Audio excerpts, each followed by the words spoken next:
everyone, welcome back to Sunny Live Channel. Thank you so much guys for tuning in. Well guys, I'm back again with the Mzansi Soapy Stories, and today I'm talking about umkhokha. Naku-ke okuzokwenzeka namhlanje bathi-ke an evil makoti cast aside all pride, kneels in front of uSiphamandla begging for salvation.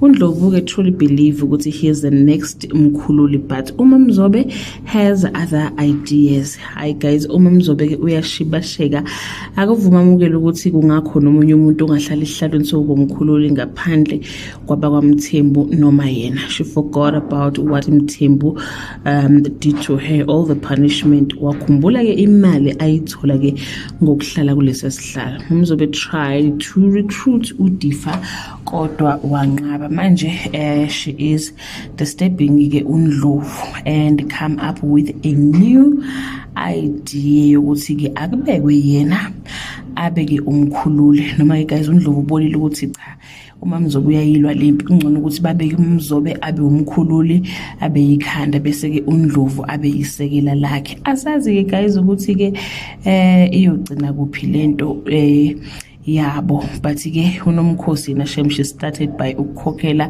amacala akhe. Useqalile bakithi-ke, sesilinde ukuthi-ke uMamzobe noNdlovu nabo phela babhadale bakithi. Bebehlangene bonke ngoba ukhulekane washona emva kwakhona-ke lokhu akade-ke bekwenza. Angazi guys ukuthi wena-ke njengombukeli walomdlalo ufisa ukuthi kwenzekeni, ufisa ukuthi ibandla likaNdlovu liqhubeke lidlondlobale likhule noMamzobe, noma ufisa ukuthi-ke liphele bese bebuyela-ke ebandleni-ke elilodwa? Do leave your comment below and share your opinion. Bye.